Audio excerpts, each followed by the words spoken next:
Hello my friends, welcome. Welcome to my second part of the series that is called Krishna, your friend, your guide forever. Krishna-sadaib apke sathi, apke margdarshak. Hey, I am Srisubroto, your host, a scholar, a lover of Indian spirituality. Each and every person wants to be happy in life, happy and peaceful. That's the basic cry of humanity. All human beings want to be happy and peaceful. I want to share one experience of my life. Once I asked intentionally one of my friends who maintained some corrupt practices. I asked, hey, what do you think about your son and daughter, about your children? He answered, I want my children to be happy and peaceful. That's all. But I got stunned for a single point.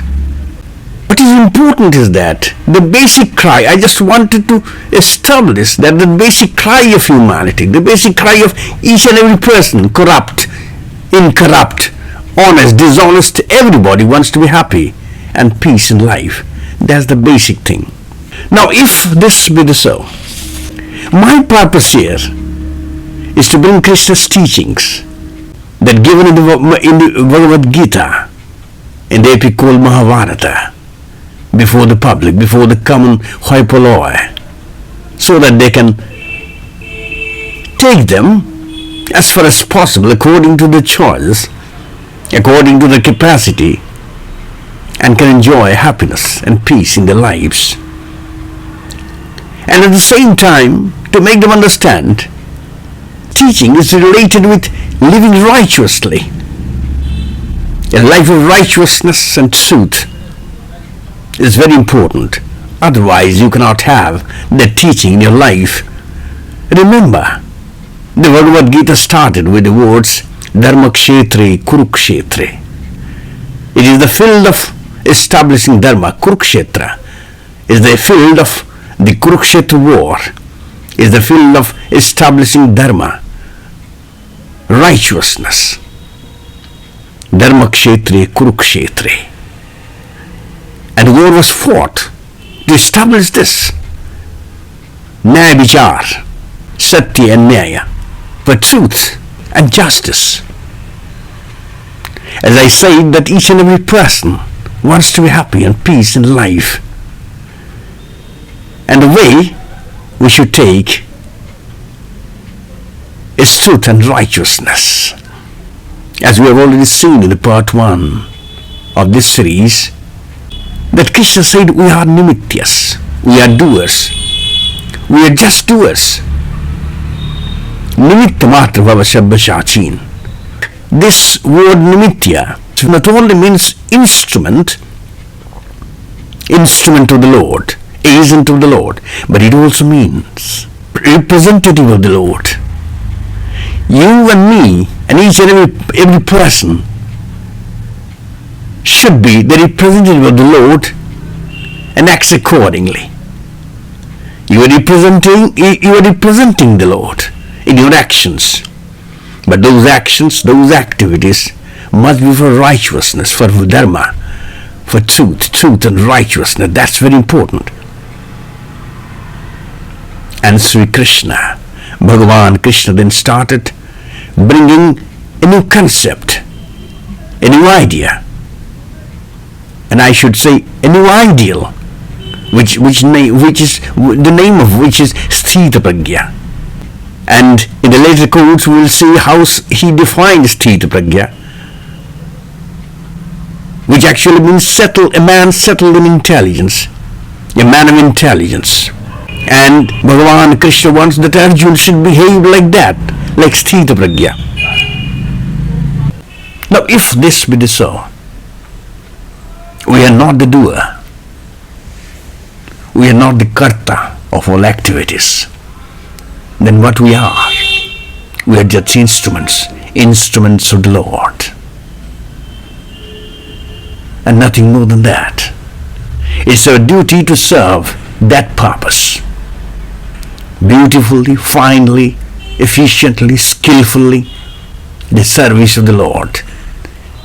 I know it sometimes bothers people who like to live in their own, have a different kind of temperament. But to be very sure that if we can start our life from this way, this is a way of detachment, that we are not the doer, we are the instrument. As Krishna himself says, sometimes he said, Karmannetab adhikaraste ma phaleshu kadachana. You have only authority towards karma, not in the result. It sounds bothering, it sounds problematic. How it's be so? But it is Krishna's message. You have the authority in doing karma, but don't think that you are the ruler of the results. Results is determined by me. Continuously saying, by me. And I am the doer. Krishna says, I am the doer. I am everything. When I am everything, what you are claiming, what you think yourself, if you think yourself wrongly, you have to suffer. And we are suffering for that because of attachment. Too much attachment towards everyday life, particularly in our relationship making. We attached to everything, to our kids, to sons, wife, and so on and so forth. This attachment, and particularly in regard to relationship, finally creates enough problem. Because when we attach, we started asking, within deep in ourselves, we start asking for result, or we desire something out of all that. Not only in daily action, we start desiring in our relationship making too. In the deep corner of our subconsciousness, of our mind, or whatever, we started desiring, calculating, measuring a plan, and so on. Krishna says, Bhagavan Krishna says, don't desire. What should I do? He said fantastically. He said, Jat karoshi jadasnashi jajjihoshi dadashi jat jat tapasyashi kontya tat kurush madarpanam. Whatever you do, Jat karoshi jadasnashi, whatever you eat, jajjihoshi, whatever you give as a habish, jat tapasyashi, even what you meditate, that kurush madarpanam, just offer it to me and no other. Well, you can take Krishna in that place. You can give your own Almighty. You can give your own, the name of the Supreme Being. Whatever, it doesn't matter. The point is, there is an Almighty. The point is, there is a Supreme Being with all authority, all power, controlling everything. It doesn't matter what name you give. It doesn't matter what form you find him or search him. The point is, don't take credit to yourself. Don't continuously live on I, ahankar. There is a fantastic sloka that ahankar vimuratma kartahamiti manyate. Out of ahankar, possessed by, obsessed by ahankar, obsessed by I, self-interest, self. Man thinks himself the creator, think himself the doer. Karta. That's the problem with human beings. So can we start with detaching ourselves? Can we start with that? It actually acts in the psychological level. It's radically changed your approach towards life. It seems very easy. It seems very common, simple. But when one starts it, when you start really feeling it, it brings a havoc change, a radical change, a change in approach. towards life. And when it starts, when it plays in psychological level, it affects our daily activities as well. When you think ourselves the instrument, the nimitya. Now there is another question.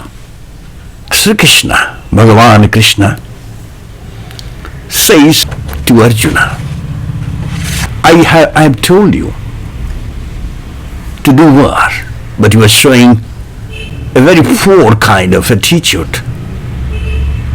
As Arjuna is saying, Shidanti mama gatrani mukhancha parishushvate.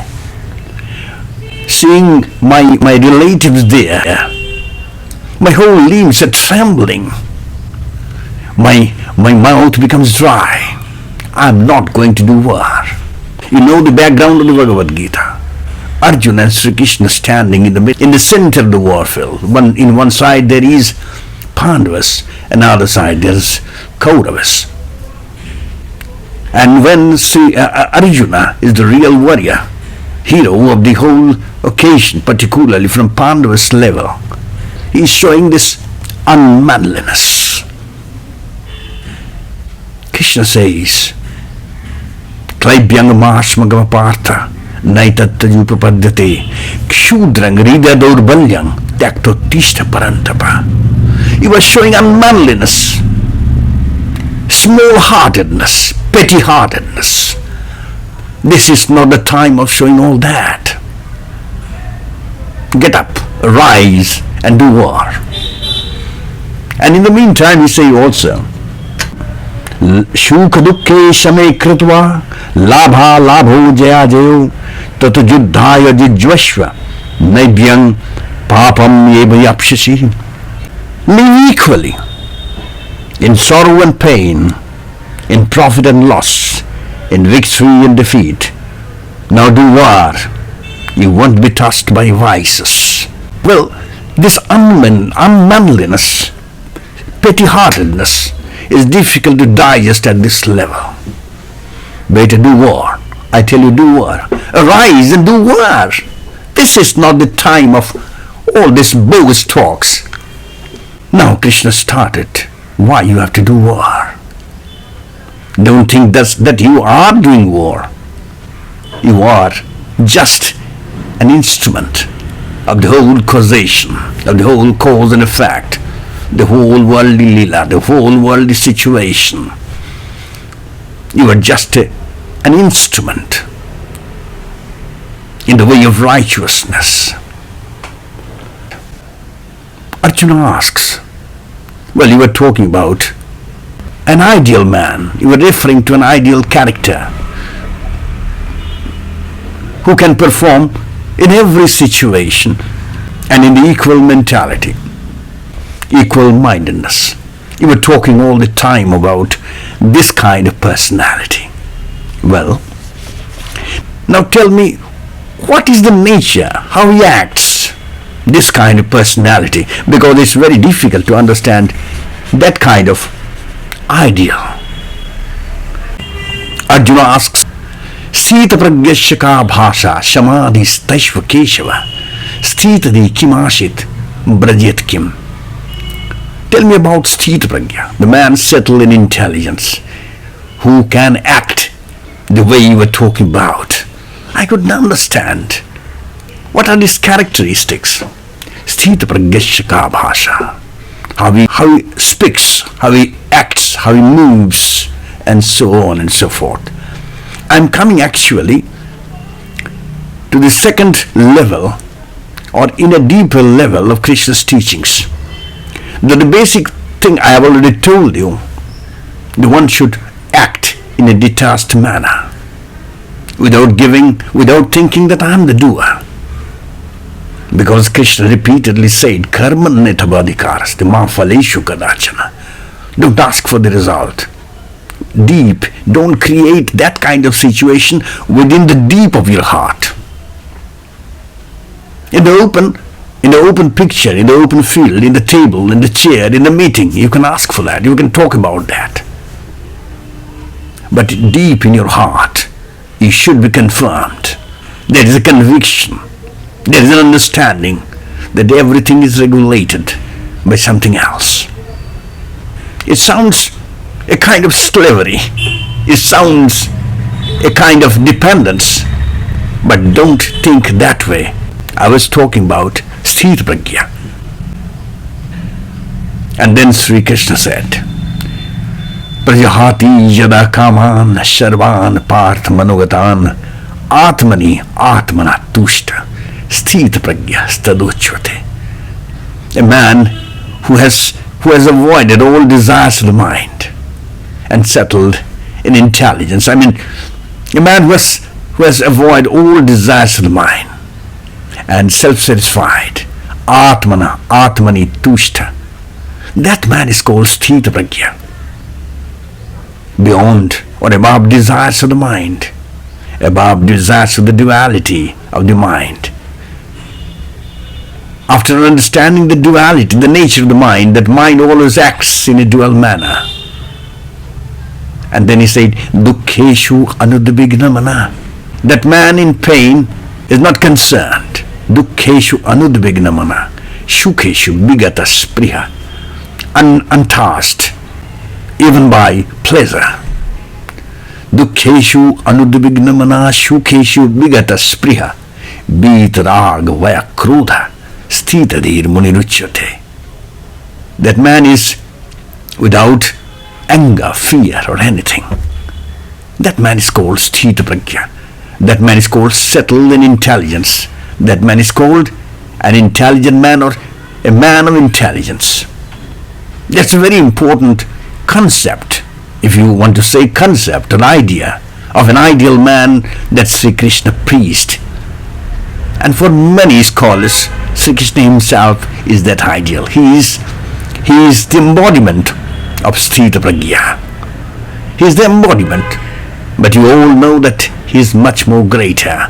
However, we'll talk about Sthita Prajna further in the next part. I mean, the last part of the series. But what is very important is that Bhagavan Krishna played on the psychology of Arjuna. And if Arjuna is the representative of human beings, then he played on the psychology of human beings, constantly knocking at the psychology of human beings. And if I go further, it's not the psychology alone. It goes deeper in the spirituality of human beings, spirituality of Arjuna. By which I mean, he knocks at the Atmic level, at the level of Atma, at the level of soul, because Bhagavad Gita is, after all, it's a book, it's a scripture that talks about existence of Atma, its nature, and its relationship with Paramatma. And before I end the chapter, I must say what is said about Atma a little bit. I will just touch on the nature of it, because after all ethics, all morality finally stands, finally bases on this Atma, on this soul of human beings. And he says about Atma, the nature, the quality, whatever you say. Na jayate mriyate va kadachit, na ayang bhutva abhabita banabhuva, ajo nitya shashyato ayang purano nahanyate nahannamane sharire. Atma, the soul, never takes birth, nor it dies. It is unborn. It is eternal, permanent, primeval, Purana. It cannot be killed. When the body is killed, it remains forever. It's permanent. Now, this is the nature of Atma. He has given so many. He has sung about Atma in various slokas. But I wanted to mean that Atma is the very basis of all ethics, all morality, of all activities and all prescriptions of Bhagavan Krishna. Because when he says act in the detached manner, It actually wants to liberate you. It actually wants to liberate each and every individual from all sorts of desires and the evils of the mind, all sorts of burdens of the mind, all sorts of bondage of the mind. But one thing is sure, but one thing is very important. It doesn't mean that you must have a belief in Atma. It doesn't mean. But if you start with a detached manner, the importance of the power and the power of this prescription is that if one individual starts with detached manner, anasakti in results, but not in anasakti in karma, because you are the representative of the Lord. You are doing as an instrument of the Lord, as Arjuna is doing as the instrument of the Lord in the field of righteousness. As sometimes Sri Krishna said, look, all these great warriors are already died, but you have to do your war, because I need a resent. I need an instrument to prove that, to activate that.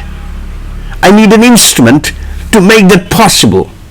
These great warriors are already dead. I know the result, but please be an instrument of my bigger plan. Please be an instrument, be a representative of my highest plan to establish righteousness, establish truth on this earth. Yada yada hi dharmasya glani bhavati bharata abhuttanam adharmasya tadatmanam sriyamyaham paritranaya sadhunam vinashaya cha dushkitam dharma samsthapanarthaya shambhavami yuge yuge. This is my plan. This is my activity. For this I live. For this I act. For this I do work. And you are an instrument to help me in this purpose. Thank you very much. Thank you for listening. Hare Krishna.